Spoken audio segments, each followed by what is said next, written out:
Bonjour à tous et bienvenue dans cette nouvelle édition du Grand JT des Territoires. Voici tout de suite les titres de l'actualité. Au sommaire de ce journal, touché par une sécheresse inédite depuis 2 ans, le département des Pyrénées-Orientales manque cruellement d'eau. Nous verrons avec Via Occitanie que c'est tout un pan de l'activité agricole qui est en tension et notamment les horticulteurs. Chaque année, des centaines de milliers de tonnes de colis n'arrivent pas à leur destinataire pour de multiples raisons. Autrefois, ces colis étaient détruits, mais depuis la loi anti-gaspi, ils peuvent être revendus en suivant un processus très organisé. C'est ce que nous expliquera notre partenaire WEO TV, la chaîne de la Voix du Nord dans la Somme. Nous nous rendrons aussi dans le Finistère avec TBO où Clément Collin a conçu un matériau innovant et écologique qui remplace le cuir animal avec de la peau d'ananas. Et oui, il confectionne des pièces de maroquinerie et des bijoux. Enfin, avec nos partenaires de la Provence, nous irons à la rencontre de Romain Péquer-Coubin, promis à un grand avenir de boxeur et qui sera porteur de la flamme olympique 8 ans après un terrible accident de moto sur les routes de Cassis près de Marseille. Les horticulteurs catalans appellent à l'aide. Dimanche dernier, 4 février, les thermomètres de la commune de Céré affichaient 27,5 degrés dans le prolongement d'une sécheresse inédite qui dure depuis 2 ans maintenant dans les Pyrénées-Orientales. La filière agricole très présente dans le département s'attend à 2 nouvelles mesures préfectorales. Via Occitanie. Spirée prunifolia qui démarre. À Céré, cet horticulteur cultive des plantes méditerranéennes très peu gourmandes en eau. Si la filière locale a su s'adapter à la sécheresse, depuis le printemps 2023, la clientèle n'est plus au rendez-vous. Impactée par les effets de l'arrêté préfectoral de restriction sur l'usage de l'eau, les particuliers n'achètent plus. C'est quand même 40 à 50% de pertes en chiffre d'affaires sur le printemps 2023 à cause de ces interdits rigoureux et j'irais presque mal expliqués. On a fait peur aux gens. Nous, ça fait 30 ans qu'on dénonce la problématique de l'eau. Alors, j'accuse personne parce que chacun a sa part de faute et aussi sa bonne volonté, je dirais. Mais ça fait 30 ans qu'on en parle, hein, et rien n'a été fait. Pas de pluie, des clients qui désertent les pépinières, un chiffre d'affaires au plus bas. Pour les horticulteurs, la situation devient compliquée. Pour la première fois, 8 d'entre eux se sont regroupés et sont bien décidés à alerter le préfet. On va demander déjà la création d'une enveloppe d'aide pour 2023, parce que l'horticulture n'a jamais eu une enveloppe. Et on va lui demander des aides sur la communication intelligente de la gestion de l'eau. Habituellement, c'est rempli de plantes pour le printemps, des tunnels sur les côtés et tout, que là, on temporise et on attend. Le collectif sera reçu à la préfecture.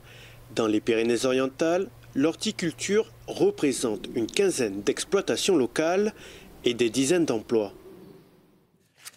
L'affaire fait grand bruit dans le secteur de l'industrie agroalimentaire. Le groupe Nestlé Waters est accusé d'avoir trompé le consommateur en désinfectant ses eaux de source ou minérales au mépris de la réglementation, conduisant l'Agence régionale de santé, l'ARS du Grand Est, à saisir le procureur de la République d'Épinal. Si cette pratique n'a pas occasionné de risques sanitaires, la firme a négocié un assouplissement des réglementations en la matière avec le gouvernement. Le point à Vittel avec Anaïs Gall et Anne Didier pour Vosges Télévisions.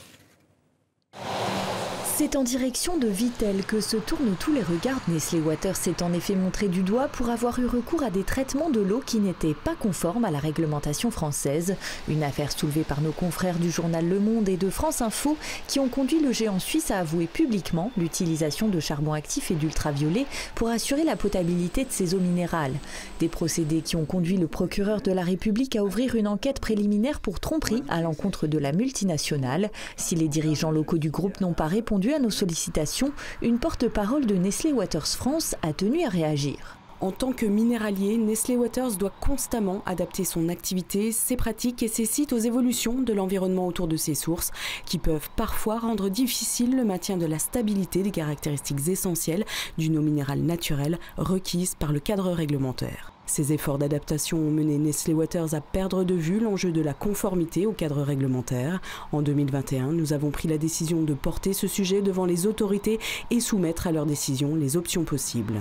La multinationale explique alors avoir modifié son process de filtration pour se remettre aux normes, le tout avec l'aval des plus hautes instances de l'État. Une connivence que dénoncent les associations locales, inquiètes de l'impact sanitaire sur les consommateurs. Selon l'IGAS et les enquêteurs de Radio France, la législation a été changée pour permettre à Nestlé d'utiliser des filtres qui filtrent à moins de 0,8 microns. Vous vous rendez compte, vous vendez de l'eau minérale dite naturelle.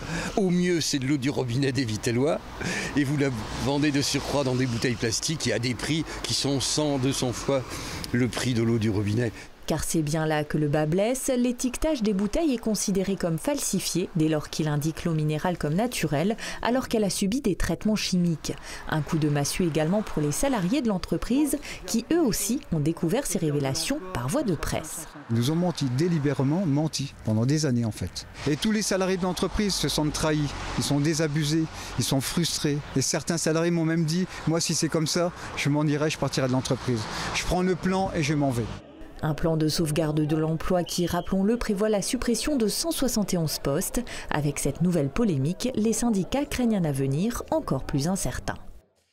Mobilisation des ostréiculteurs du bassin d'Arcachon également qui demandent exonération de charges au gouvernement. Vous vous en souvenez sûrement, les huîtres du bassin d'Arcachon sont restées interdites à la consommation et à la vente pendant 24 jours durant les fêtes de fin d'année en raison d'une contamination au norovirus qui provoque des gastro-entérites. Résultat, pour les ostréiculteurs, une perte sèche de 5 millions d'euros qui met gravement la filière en péril. Face à la méfiance des consommateurs, les producteurs d'huîtres ont manifesté en début de semaine sur l'autoroute A63 pour informer et afin d'obtenir aussi des exonérations de charges de la part de l'État. Un reportage de notre partenaire TV7, la chaîne du groupe Sud-Ouest à Bordeaux. Sous les klaxons des automobilistes qui soutiennent l'action, les ostréiculteurs veulent redorer l'image de l'huître du bassin d'Arcachon. Nos huîtres aujourd'hui elles sont retournées sur les étalages et qu'elles sont consommables et elles sont très bonnes. Et il faut vraiment aussi que la consommation reprenne et que ce produit fasse de nouveau envie à nos clients. Et ça, c'est un levier qui va nous aider aussi. On est là aussi pour ça.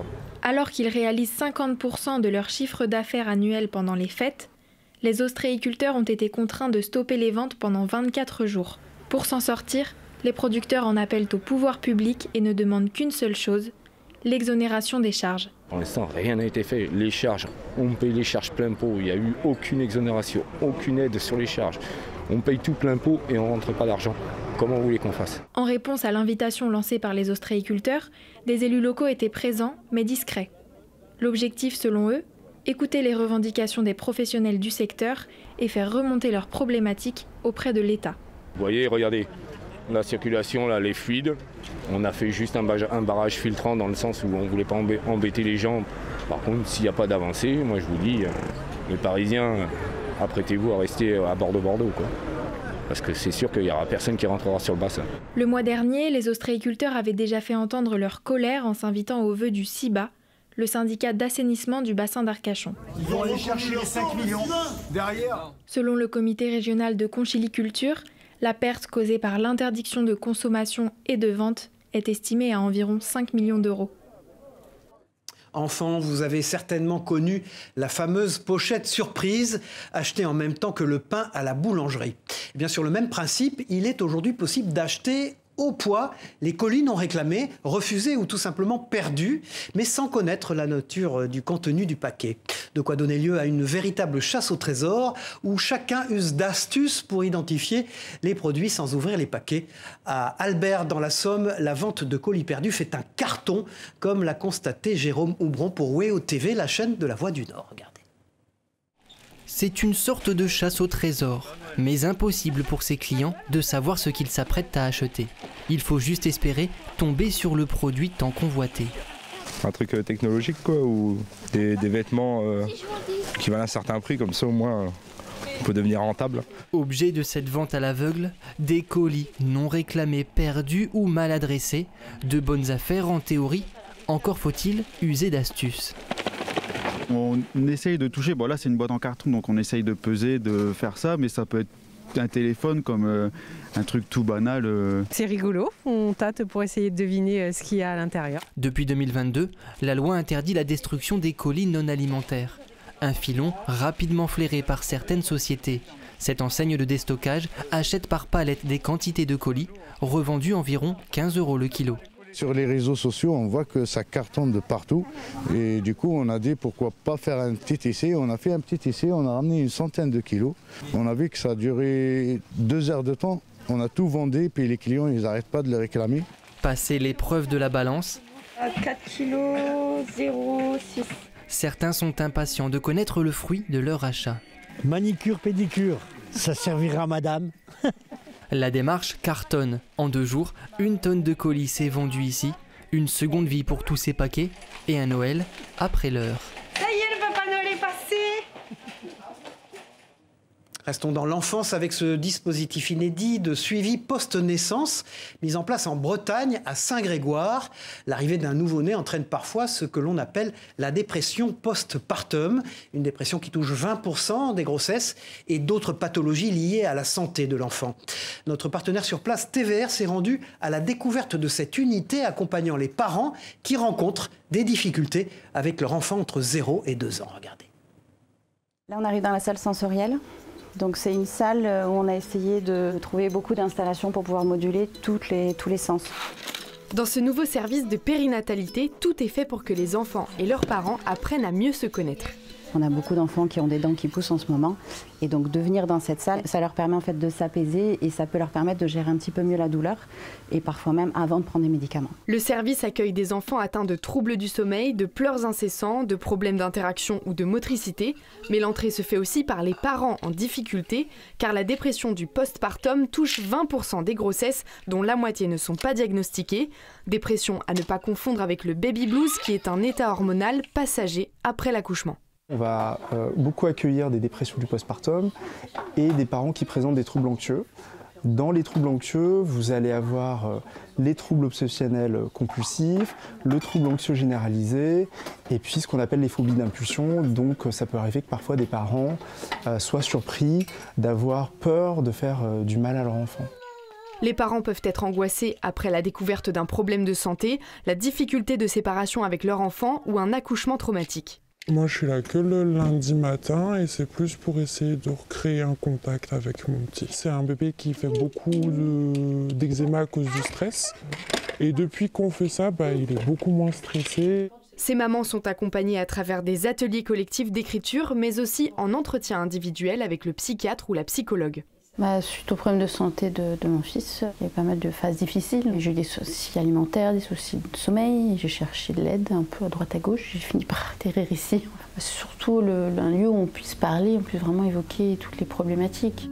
La prise en charge varie d'1 à plusieurs demi-journées dans la semaine. Une quarantaine de familles a déjà été accueillie depuis septembre dernier.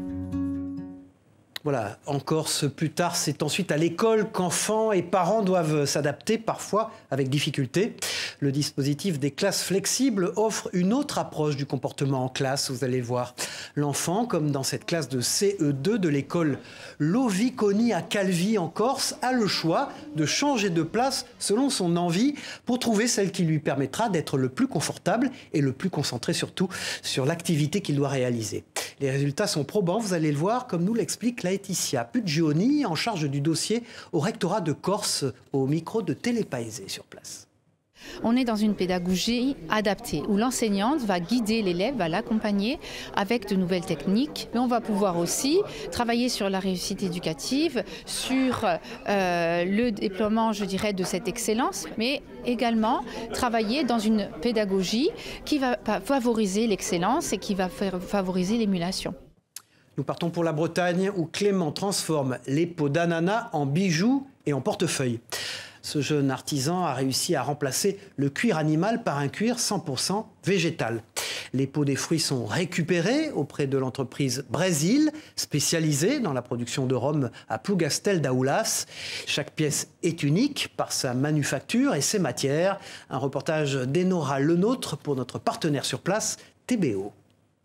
Bonjour à tous, moi c'est Clément Collin, je suis artisan designer écologue et je vais vous montrer comment je transforme une peau d'ananas en quelque chose utilisable en maroquinerie, en bijouterie ou en design.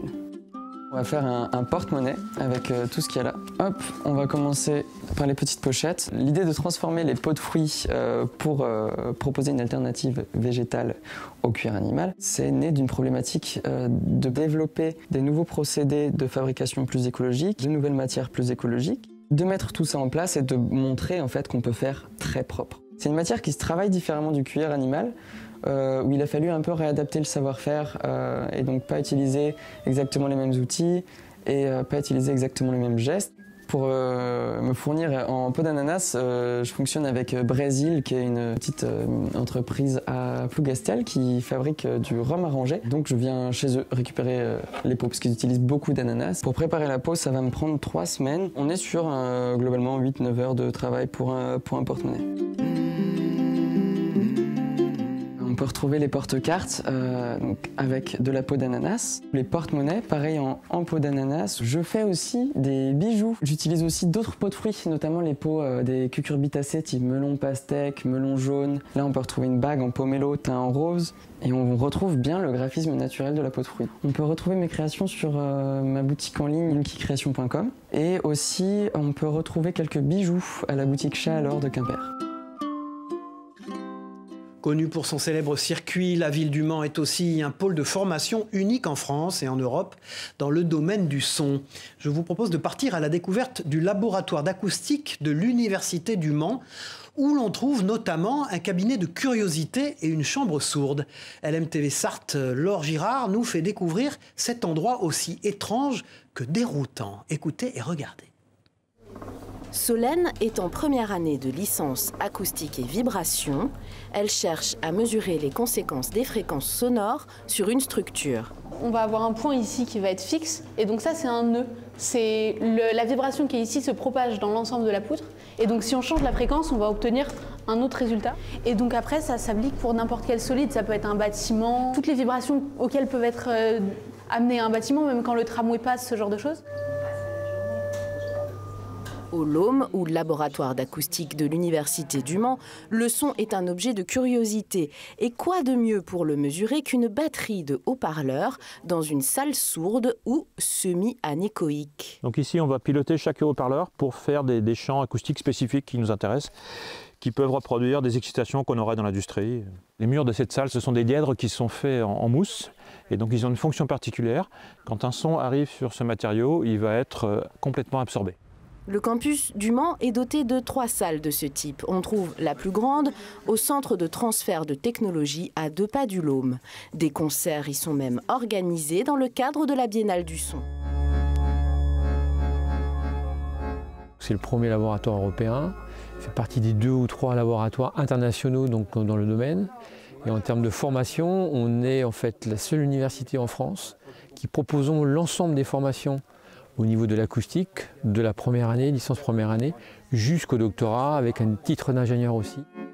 500 étudiants venus du monde entier participent à la recherche en acoustique, un domaine où science et créativité s'entendent très bien, vous l'aurez compris. Ouvrons maintenant une page de sport dans ce journal. Commençons avec ce moment unique qu'a pu vivre Lohan, grand supporter des Verts de Saint-Étienne. Grâce au dispositif de robots immersifs mis en place par une association, ce jeune garçon atteint d'autisme a eu la chance de découvrir les coulisses, les vestiaires et de voir les joueurs de son équipe fétiche avant la grande rencontre face à Amiens, sans avoir à subir aucune des contraintes, notamment de se rendre dans le chaudron de Geoffroy Guichard. Regardez ce reportage. Pour la 2e fois de sa vie, Lohan va vivre un match de l'AS Saint-Étienne avec une expérience un peu particulière. Depuis sa chaise, dans son salon, il va suivre l'avant-match, la visite des vestiaires en immersion avec un robot. Le tout avec quelques moments privilégiés à la clé pour ce fan de statistiques. Oui. Quel est le vainqueur de la Coupe de France de la saison dernière? Attends, c'est qui a gagné la Coupe de France? C'était un peu inédit. Toulouse, pardon. Bonne réponse. Ils ont gagné 5-0 Nantes. Allez, dis-moi, ton score pour aujourd'hui. 1 partout. Non. Non. Pour le jeune garçon atteint d'autisme, c'est l'occasion de vivre la rencontre sans tout le stress que nécessite un déplacement à Geoffroy-Guichard.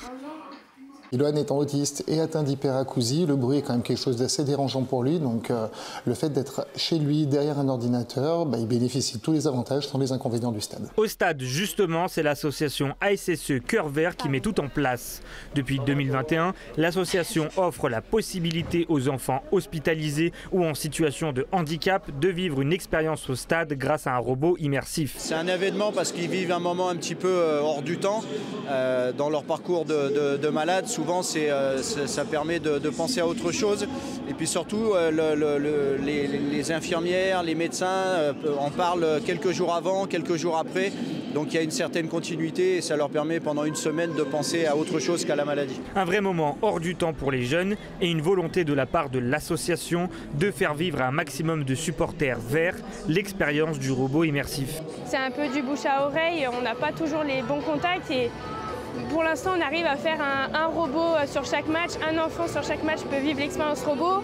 Mais si on avait le contact de tous les enfants qui ne peuvent pas se déplacer ou qui sont actuellement en train de se battre contre une maladie et qui souhaitent vivre cette expérience, on pourrait doubler. Après près de 2 heures d'immersion, c'est le moment pour Lohan de se poser devant le match et de supporter de tout son cœur vers son équipe favorite. Se battre, c'est ce que Romain Pecker-Goubin a fait toute sa vie. Sur les rings d'abord, enchaînant les victoires au point de devenir l'un des plus grands espoirs de la boxe française avant un terrible accident de moto. 8 ans après cet accident qui toucha à ses rêves de médaille, le boxeur qui a grandi entre Cassis et Roquefort-la-Bête-d'Oule, non loin de Marseille, portera la flamme olympique à son passage à Cassis le 12 mai prochain. Un moyen pour lui de mettre en avant la résilience et la solidarité du sport. Pour la Provence, Rudy Dahan nous brosse son portrait, regardez. Je suis tellement conscient de la chance que j'ai que les choses sont faciles à vivre, tu vois. Cette définition de la chance, c'est aussi celle de la résilience. Romain Pecker-Goubin était l'un des boxeurs les plus prometteurs de sa génération.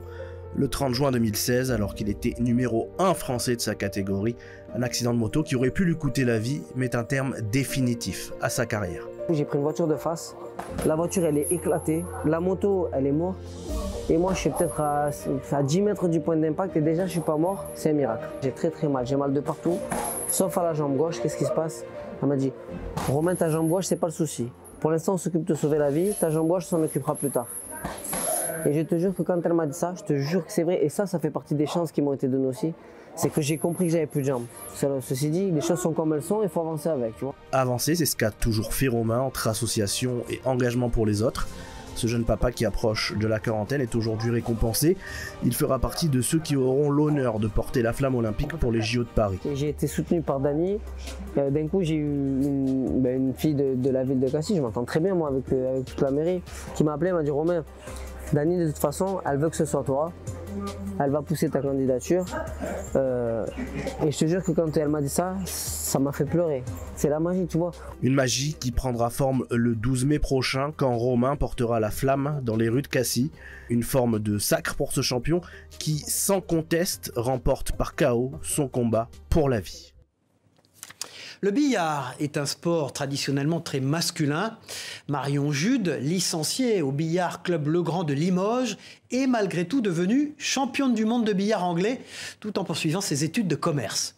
Âgée seulement de 23 ans, Marion est la première femme à intégrer le circuit master composé des 32 meilleurs Français.